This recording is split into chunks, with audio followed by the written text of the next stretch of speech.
A woman goes to see her doctor, complaining that she hasn't been feeling well for several days.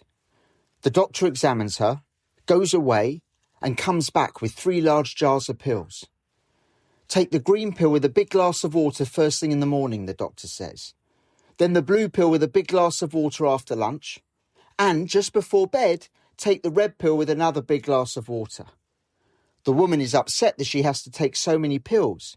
She nervously asks the doctor, "What's my problem?" The doctor replies, "You're not drinking enough water." Sometimes the problem isn't the problem.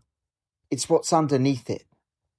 In this week's Parsha of Tazria-Metzora, we have an example of a disease that is not really a disease at all in the conventional sense.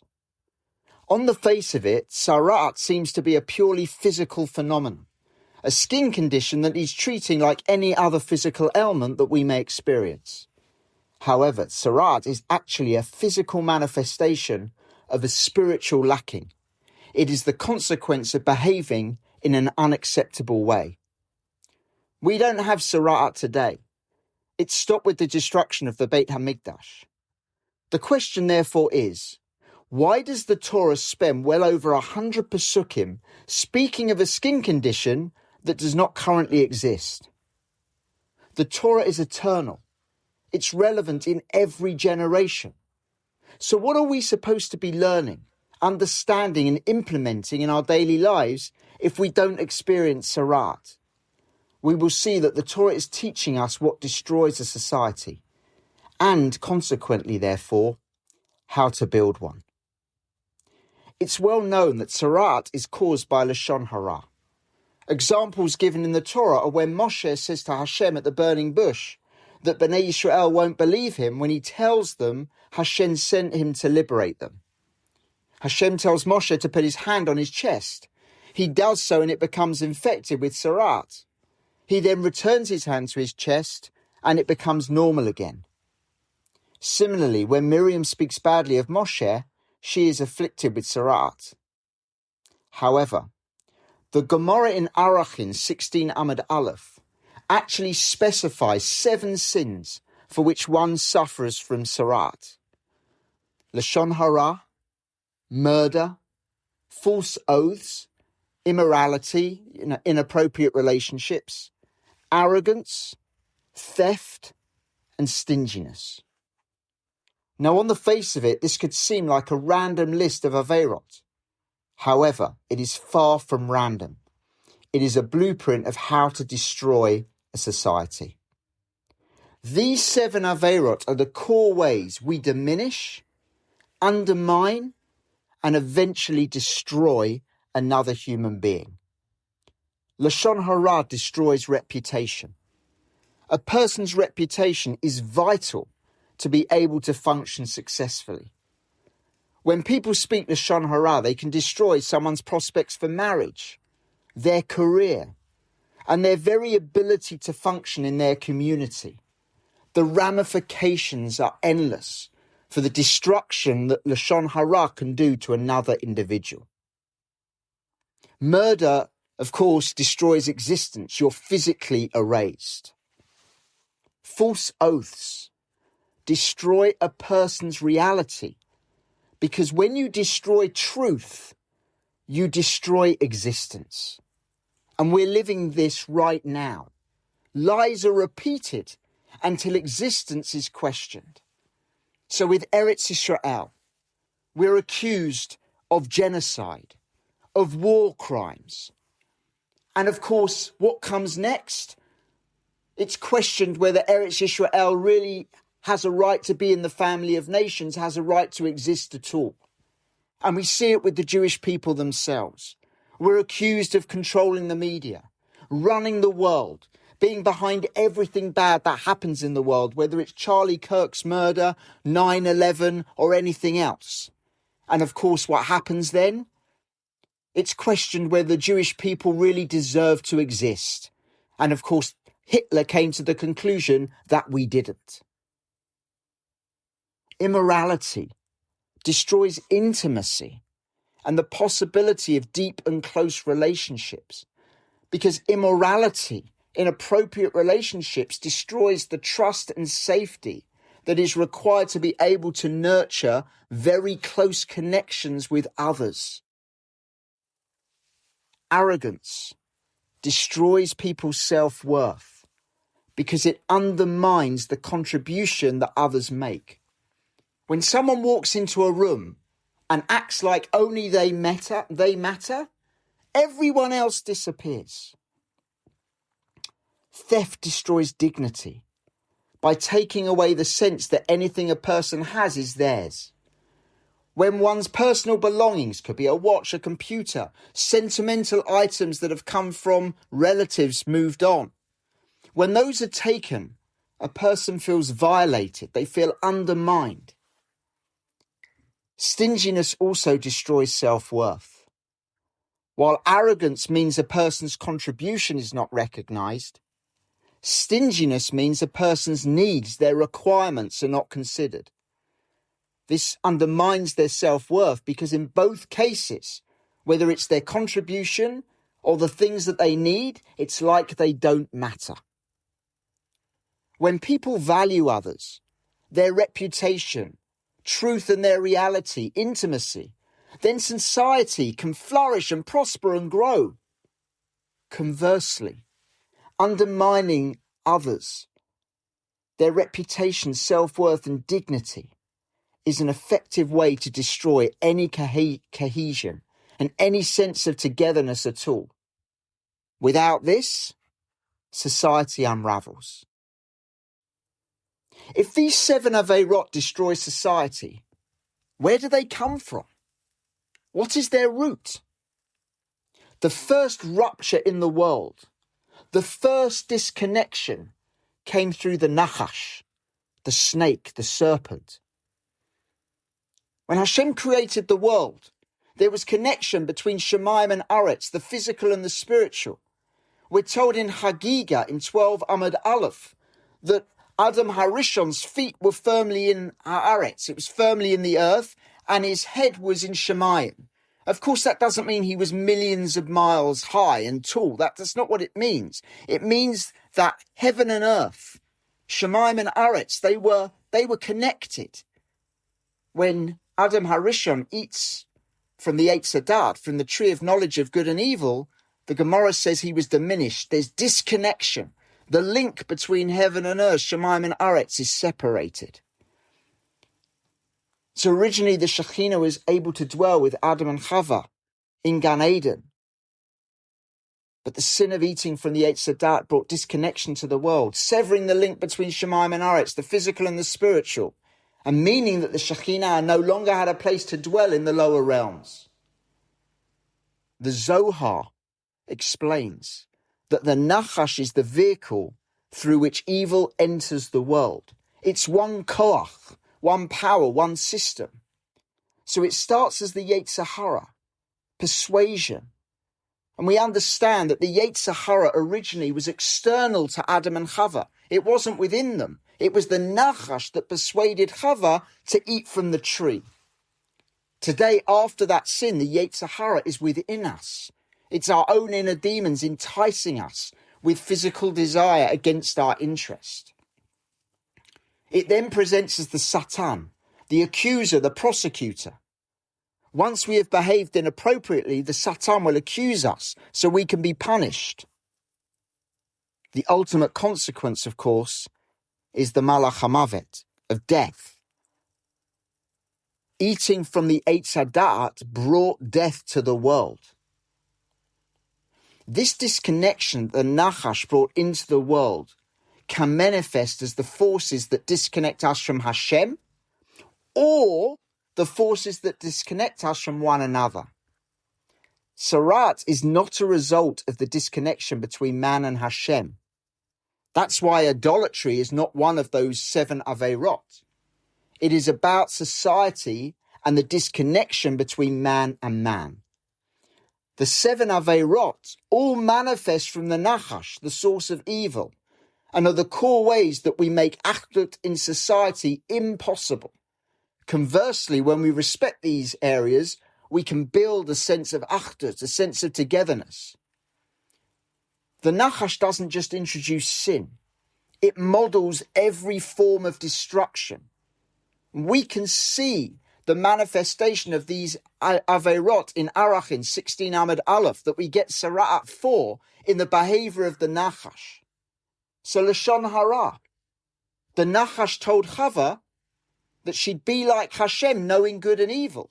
And of course, Lashon Hara isn't necessarily lying. There was an element of truth to what the Nachash said. Chava would have an understanding of good and evil that she didn't have before.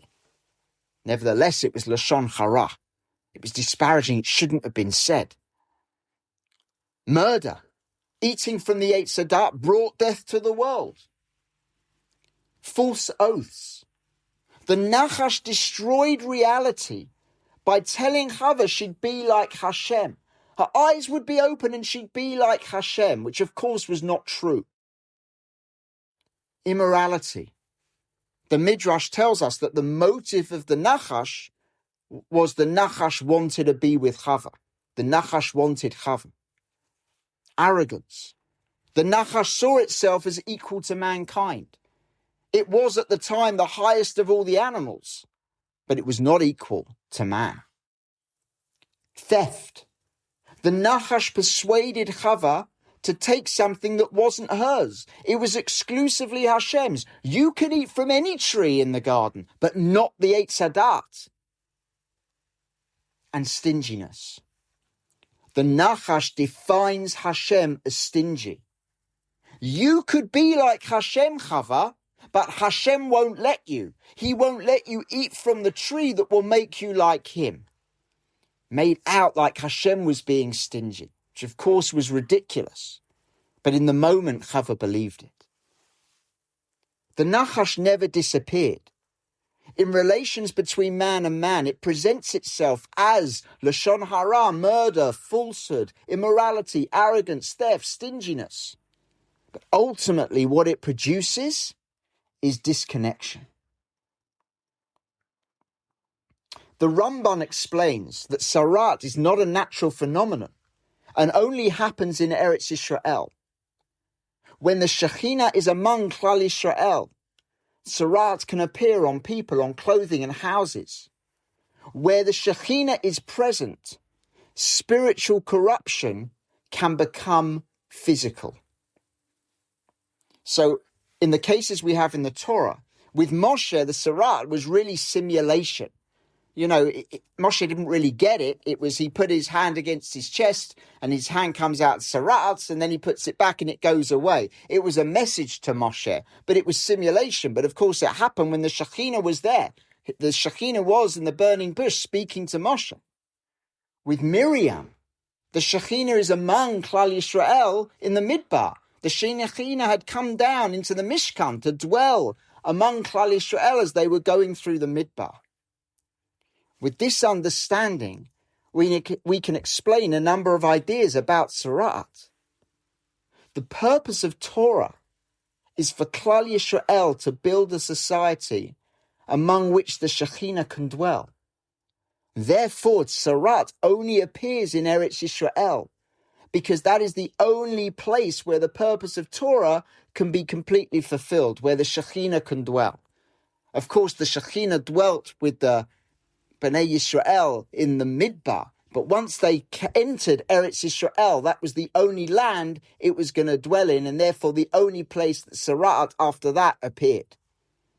Of course, Hashem wants the Jewish people to be unified and get on wherever they are in the world. However, it's in Eretz Yisrael where any breakdown in society has the ramifications that the Shekhinah will not be able to dwell, because that is where the Shekhinah will dwell. That is therefore where tzara'at manifests. The Shekhinah can only dwell where there is achdut amongst Klal Yisrael. Hashem is one, and his people have to be united to testify to the oneness of Hashem. Therefore, these 7 averot that result in the destruction of achdut and society have a divine punishment. It's really a chesed, because it prevents the spreading of behaviours which will make the tafkid of Klal Yisrael impossible to fulfill. When Hashem's presence is clear, such as the time of the Beit HaMikdash, spiritual failure becomes visible. Tzara'at is what happens when spiritual damage that is unseen can no longer stay hidden.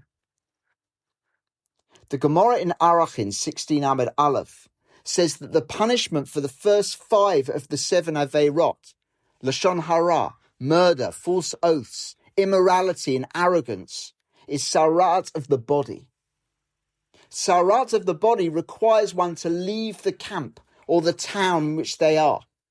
In other words, the focus is on social exclusion from society. The person is removed from the very community that their behaviour was destroying. Having destroyed the reputation, reality, relationships and self-worth of others, the person is now banished from society for a time, from diminishing the very things that they ruined.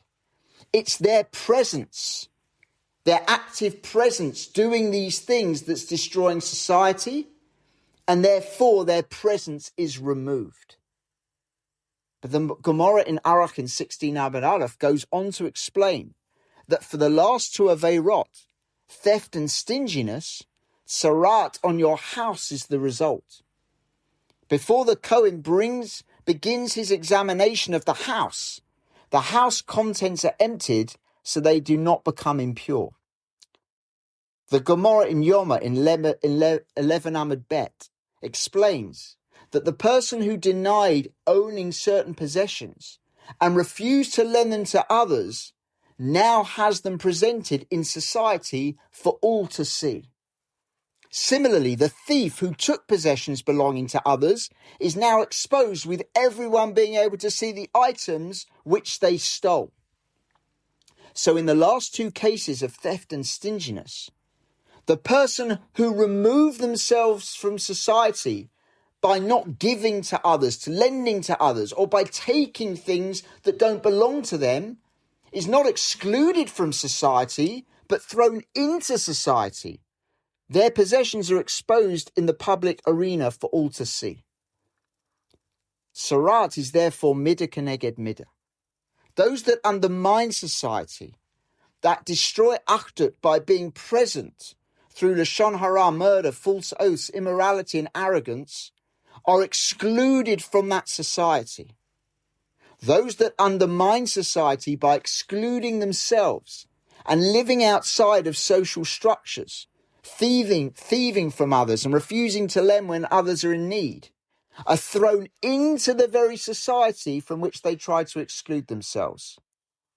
So the first 5 aveirot, you destroyed society with your presence, so you're removed from it. The last 2 aveirot, you removed yourself from society, so you're exposed within it. The Torah is eternal. Tzara'at may not manifest physically today, but the messages it teaches are as relevant as they ever were. We are not to live here as individuals. We are here to build a society based on Torah, in which the Shekhinah can dwell. Tzara'at teaches us that ultimately this can only be achieved in Eretz Yisrael, which is why it is the only land in which tzara'at existed. In order to achieve this goal of creating a place where the Shekhinah can dwell, we need achdut, togetherness, a unified society, a unified Jewish people. These 7 aveirot for which one gets tzara'at are the behaviours which deny the tselem Elokim in the other and undermine the very purpose of creation. They are among the most serious of sins, not because of what they do, but because of what they destroy. There are no neutral interactions. Every interaction that we have with other people either builds achdut or destroys it. How we speak to others, view others, and treat others matters. Tzara'at no longer appears on our skin, but the forces that caused it are still alive. We think destruction is loud, war, crisis, collapse. The Torah is telling us something far more uncomfortable. Destruction is quiet. It happens in conversations, in attitudes, in how we see other people. So the question for every one of us today is simple. Are we building a world of achdut, or are we quietly destroying everything?